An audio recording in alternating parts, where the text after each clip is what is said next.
السلام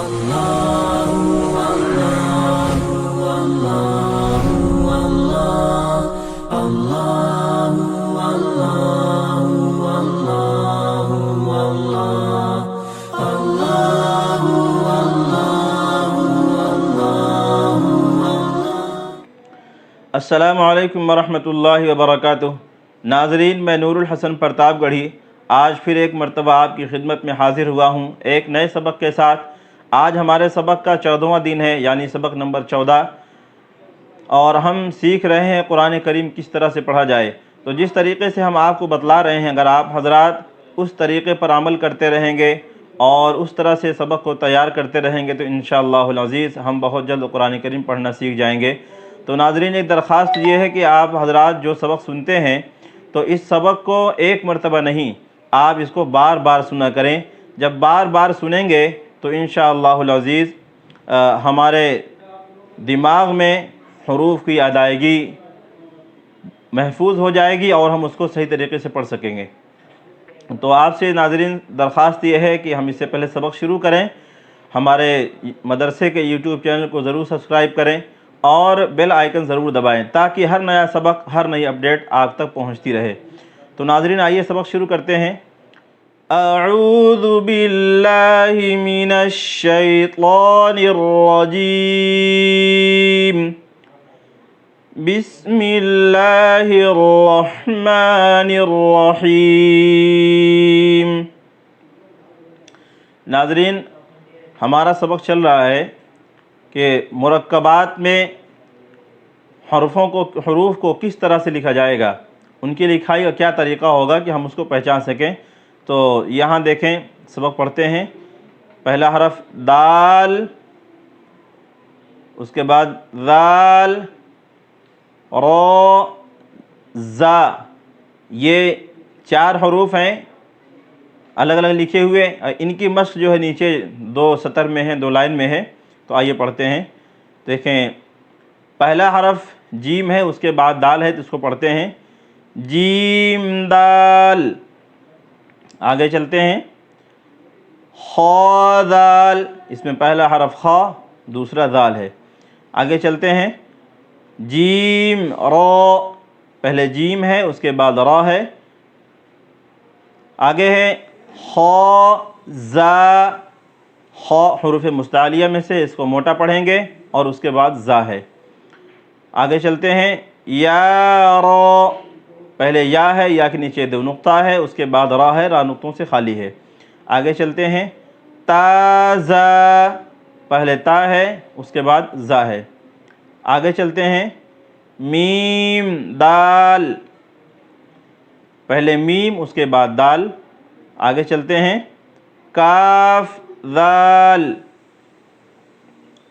تو پہلے کاف ہے، اس کے بعد ذال ہے۔ آگے چلتے ہیں، فا را، پہلے فا ہے، اس کے بعد را ہے۔ یہاں را کو موٹا پڑھیں گے، اس لیے کہ را تو کبھی موٹا پڑھا جاتا ہے اور کبھی باریک۔ تو را کے اوپر جب زبر ہو تو موٹا پڑھیں گے، تو یہاں را پڑھنے میں زبر اوپر آ رہا ہے، اس لیے را کو موٹا پڑھیں گے۔ آگے چلتے ہیں، میم زا، پہلے میم ہے، اس کے بعد زا ہے۔ آگے چلتے ہیں، سین شین، صاد ضاد،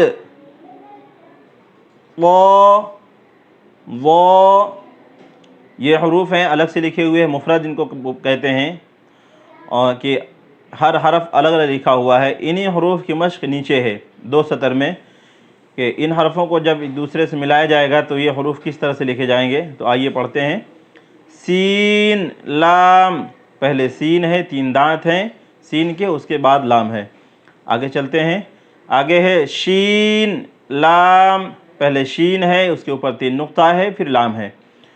آگے چلتے ہیں، صاد با، صاد حروف مستعلیہ میں سے ہے، اس کو موٹا پڑھیں گے، زبان کے نوک کو اوپر اور نیچے کے جو سامنے کے دانت ہیں ان کے بیچ میں لگائیں گے، یہاں سے صاد نکلے گا، اور پیچھے سے زبان کی جڑ کو اٹھائیں گے تو صاد موٹا پڑھا جائے گا۔ تو اس کے بعد با ہے، تو پڑھیں اس کو صاد با۔ آگے چلتے ہیں، طا با، اس میں پہلے طا ہے، اس کے بعد با ہے۔ طا حروف مستعلیہ میں سے ہے، یعنی موٹا پڑھا جائے گا۔ اس کے طریقہ پڑھنے کا یہ ہے کہ زبان کا نوک ثنایا علیہ کی جڑ میں لگائیں گے اور پیچھے سے زبان کے جڑ کو اٹھائیں گے تو یہ حرف موٹا پڑھا جائے گا۔ ثنایا علیہ کا مطلب یہ ہے کہ ہمارے جو دو دانت سامنے کے چوڑے والے ہیں ان کی جڑ میں، اوپر کے جو دانت دو ہیں ان کی جڑ میں لگائیں گے۔ آگے چلتے ہیں، ضاد الف، ضاد موٹا حرف ہے، اس کو موٹا پڑھیں گے اور الف اس کے بعد ہے۔ آگے چلتے ہیں، سین را، پہلے سین ہے، 3 دانت ہیں اس سین کے، اس کے بعد را ہے، را موٹا پڑھیں گے۔ آگے چلتے ہیں، شین قاف، پہلے شین ہے اس کے بعد قاف ہے، قاف موٹا پڑھا جائے گا اور شین کے اوپر 3 نقطہ ہے۔ شین کو پڑھتے وقت ہماری آواز منہ میں پھیلے گی۔ آگے چلتے ہیں، ضاد، ضاد یا، پہلا حرف ضاد ہے، اس کے اوپر 1 نقطہ ہے، اس کے بعد یا ہے، ضاد حروف مستعلیہ میں سے، اس کو موٹا پڑھیں گے۔ آگے چلتے ہیں، ضا الف، پہلے ضا اس کے بعد الف ہے، ضا حروف مستعلیہ میں سے ہے، اس کو موٹا پڑھیں گے۔ اس کا طریقہ پڑھنے کا یہ ہے کہ ہم زبان کے نوک کو ثنایا علیہ یعنی اوپر کے جو دو دانت سامنے والے ہیں اس کے نیچے حصے میں لگائیں گے اور پیچھے سے زبان کی جڑ کو اٹھائیں گے تو ضا موٹا پڑھا جائے گا اس طرح سے۔ آگے چلتے ہیں، عین، غین، حمزہ، یہ 3 حروف اور ان کی مشق پریکٹس اگلے 2 لائن میں ہے، 2 سطر میں ہے، کس طرح سے ان کو لکھا جائے گا۔ تو پڑھتے ہیں، عین زا، پہلے عین ہے پھر زا ہے، آگے ہے غین را، پہلے غین اس کے بعد را، آگے ہے صاد عین، پہلے صاد ہے حروف مستعلیہ میں سے موٹا پڑھیں گے، اس کے بعد عین ہے، آگے ہے ضاد غین، دونوں حروف مستعلیہ میں سے ہیں، دونوں کو موٹا پڑھیں گے۔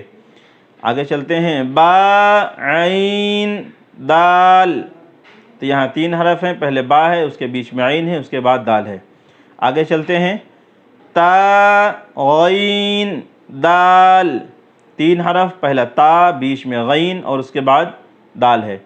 آگے چلتے ہیں، یہ حرف ہے حمزہ، اس کے بعد پھر الف کی شکل میں حمزہ لکھا ہے، پھر واو کی شکل میں حمزہ لکھا ہے، اس کے بعد یا کی شکل میں حمزہ لکھا ہے، تو ہم اس کو اس طرح سے پڑھیں گے، حمزہ الف کی شکل میں، حمزہ واو کی شکل میں، حمزہ یا کی شکل میں۔